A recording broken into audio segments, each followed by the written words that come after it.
Mesmo 1536 anos após seu colapso, é impressionante o fato da civilização romana continuar exercendo uma profunda influência sobre o modo de vida das nações ocidentais. Parte significativa de nosso aparato jurídico e político tem suas bases nas antigas leis de Roma. Com efeito, o legado mais importante dos romanos talvez seja a criação de seu sistema político republicano, cuja base era o Senado, instituição composta de um conjunto de magistrados que, em tese, representava os interesses do povo em todos os âmbitos da vida civil e bélica. Bem como um organismo vivo, essa instância máxima do poder romano teve de realizar sucessivas metamorfoses para manter sua relevância nos volúveis tempos republicanos. Para se ter breve ideia, o importante Senado, durante o período monárquico, não passava de um conselho de anciãos das famílias patrícias, tendo o humilde papel de aconselhar os reis etruscos em suas decisões. Entretanto, entre os diversos acontecimentos da República, não se pode negar a existência de um episódio revolucionário máximo, cuja magnitude hercúlea ofusca todos os outros causadores de mudança: as guerras púnicas.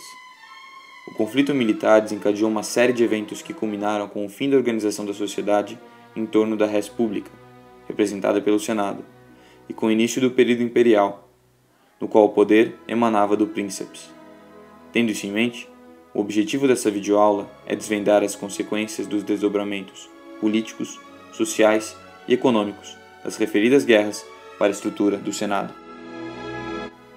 Antes disso, todavia, deve-se rememorar o episódio púnico. Após a conquista da Península Itálica, Roma havia se configurado como importante potência bélica e econômica do Mediterrâneo. Essa posição, contudo, prometia rivalizar o poder de Cartago, cidade-estado de origem fenícia com império comercial já estabelecido. A tensão entre os dois gigantes acabou por gerar 3 guerras vitoriosas para Roma, dentre as quais se destaca a segunda. Nesse confronto, Aníbal Barca, proeminente general cartaginês, cruza os Alpes e invade a Itália, provocando severas baixas para as forças romanas, sobretudo nas batalhas de Trasimeno e Canas. Somente em 211 a.C. é que Roma começa a virar o jogo e reconquistar seus territórios perdidos. Por fim, em 201, Cipião Africano derrota Aníbal Barca na Batalha de Zama, dando fim à guerra. Enterrada a ameaça púnica, a República recebeu os territórios da Sicília, Sardenha, Espanha e Siracusa. Nesse momento da história, também foram empreendidas campanhas de anexação bem-sucedidas contra a Macedônia, a Grécia e boa parte da Península Ibérica. O novo quadro geopolítico, pois, configurava Roma como senhora suprema do Mediterrâneo, potência hegemônica de sua época. Como resultado do sucesso imperialista, o prestígio e riqueza da classe senatorial romana foram exponencialmente aumentados, distinguindo-a ainda mais dos outros segmentos populacionais. Em adição, os recursos drenados das áreas de conquista também proporcionaram o surgimento de uma nova elite social, os equites, ou cavaleiros, voltados para as atividades financeiras. Entretanto, para os plebeus rurais, ou seja, a grande maioria da população, as guerras púnicas foram dignas de tragédia, trazendo pobreza e proletarização. Isso se deu, pois as invasões de Aníbal foram devastadoras às terras cultiváveis do norte italiano, bem como às famílias camponesas, muitas perdendo os braços laboreais.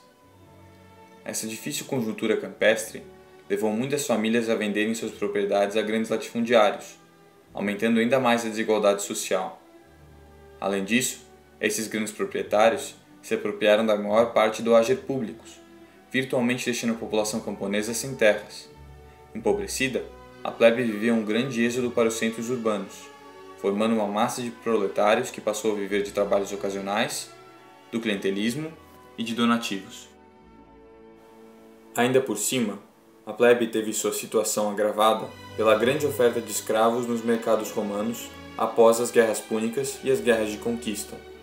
Esses escravos substituíram os trabalhadores livres, elevando já alto desemprego vivido pelos socialmente desfavorecidos. Dada a enfermidade da organização social, importantes revoltas camponesas marcaram com brados os anos de 104 e 134 a.C. Foi na tentativa de solucionar a questão fundiária que, nessa época, surgiu uma das mais relevantes tentativas de socialização da terra na história, as reformas dos irmãos Tibério e Caio Graco. Membro da alta aristocracia, Tibério se elegeu tribuno da plebe, magistrado que advogava pelos direitos dos plebeus, em 133 a.C., já apresentando ansejo de mudança. Sua primeira medida no cargo foi a retomada da lei que limitava a ocupação dos lazer públicos. Também, as terras excedentes a um determinado limite deveriam ser devolvidas ao Estado, sendo utilizadas em uma reforma agrária. Embora duramente criticado pela elite fundiária, Tibério adotou medidas mais radicais ainda, como sua reeleição para tribuno da plebe, contrária à tradição romana, e a proposta de utilização do reino do Pérgamo, na Anatólia, deixado a Roma como herança de Átalo II, para sua reforma. A radicalização política, porém, provou-se negativa, uma vez que deu lugar a uma série de levantes que acabaram por assassinar o tribuno. Já Caio Graco, o mais novo, assumiu a tribuna 10 anos após seu irmão, procurando o apoio de todos os grupos sociais que pudessem se opor à vontade do Senado, sobretudo da plebe urbana e dos povos itálicos. Tendo sucesso a princípio, Caio se tornou uma força política muito poderosa para a elite, que arquitetou planos para derrubá-lo. Dentre eles, se destacam proclamá-lo inimigo público e voltar a plebe cidadã contra os itálicos. O atrito gerou uma nova revolta popular, fazendo com que Graco se isolasse no Monte Aventino, região limítrofe da capital republicana. Finalmente, ele cedeu à pressão de seus oponentes e cometeu o suicídio. Falhada a mudança social em Roma, a elite senatorial se viu em posição privilegiada de controle sobre a desigual sociedade, dispondo de mecanismos para limitar o poder individual dos magistrados. Não obstante, um novo subproduto das guerras púnicas alterou um momento de breve estabilidade, essa lógica de governança superior do Senado sendo transformada durante o mandato do cônsul e general Mário, conquistador da Numídia. O cônsul percebeu que o empobrecimento da plebe tornara enorme o número de cidadãos excluídos do serviço militar, pelo fato de não mais possuírem propriedade rural. Logo, para manter a posição de potência incontestável da região, fez-se necessária a estruturação de um exército profissional, baseado no alistamento remunerado e voluntário de cidadãos. A reforma militar mostrou seus efeitos muito além das legiões romanas, alcançando profunda repercussão política, além, é claro, de se provar extremamente bem-sucedida no campo de batalha. Uma das consequências foi a aproximação dos generais com seus soldados, reforçada pelo longo tempo de convivência e pelos interesses em comum, dentre os quais se destaca a riqueza. Os soldados passaram a ter uma lealdade inquestionável a seus comandantes, o que aumentou demasiadamente o poder pessoal dos mesmos. O exército, pois, deixou de representar os interesses da República, isto é, do Senado, para ser um veículo de ascensão política de seus comandantes. Como se pode ver, após as guerras púnicas, a República Romana, antes um modesto povoado às margens do rio Tibre, havia se tornado uma potência imperial com uma sociedade profundamente desigual, uma concentração fundiária ímpar, a maioria da população descontente, proletarizada, e forças armadas que não mais agiam em favor do Estado. Foi o peso insustentável dessas questões que acompanhou a entrada da civilização romana no século I a.C., último sob estrutura republicana. Esses anos são lembrados pela ferocidade e sanguinolência das disputas entre facções políticas. De um lado, estavam os populares, ditos defensores dos interesses da plebe e das reformas dos Graco. Do outro, estavam os conservadores e oligarquistas optimates, defensores da manutenção dos privilégios e do poder senatorial. O primeiro grande conflito entre essas agremiações se deu pela disputa entre o cônsul Mário, popular, e Lúcio Sila, optimate, no comando da campanha contra o rei do Ponto. Após uma guerra civil, Sila saiu vitorioso, ocupando Roma à força. Para garantir seu poder, estabeleceu proscrições e se tornou ditador. Após sua morte, houve um momentâneo regresso à normalidade política, até que, já nos últimos 40 anos da República, se iniciou uma nova batalha. Os três principais homens de Roma, Júlio César, Licínio Crasso e Cneu Pompeu, se reuniram em um triunvirato informal para controlar o cenário político. César, após se tornar cônsul, partiu para a conquista da Gália. Crasso marchou para o Oriente e Pompeu ficou em Roma. Após o triunfo de César sobre os gauleses e a morte de Crasso, o primeiro quis retornar à capital com suas legiões, ação ilegal a qual o Senado e Pompeu se opuseram. Preferindo testar a sorte, César invadiu a Itália com suas legiões, o que desencadeou uma nova guerra civil.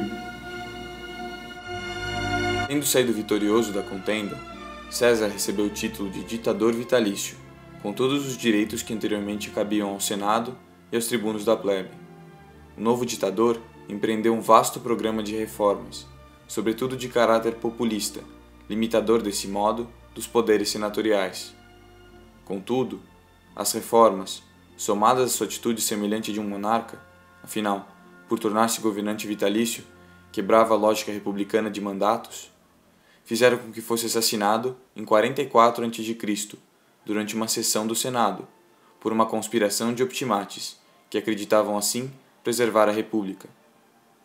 Seu mais imediato legado foi a ascensão de um novo triunvirato, dessa vez formal, gerador de uma nova guerra civil. Dessa, emergiu vitorioso seu filho adotivo, Otaviano, tornando-se o único e soberano senhor de Roma, com o título de Augusto. Dessa forma, a partir das condições de discórdia das guerras púnicas, a sociedade romana foi tão visceralmente modificada que ultrapassou as fronteiras políticas da República, passando assim a se figurar como império. Quase que como em um movimento cíclico, o imponente Senado, após a ascensão de Otaviano Augusto, voltava à conjuntura de instituição subordinada ao poder de um único governante, com o império vitalício, bem como se dava no período monárquico. Os senadores passaram, portanto, a não mais reger todos os aspectos da vida romana, mas sim a aconselhar e formalizar as decisões dos imperadores, dando-lhes legitimidade. Dessa maneira, pode-se concluir que a partir das guerras púnicas, a estrutura política e social da República se mostrava incompatível com as urgências de seu tempo, sendo imperativa a mudança. O Senado, como manifestação máxima desse regime, foi o maior objeto dessas alterações.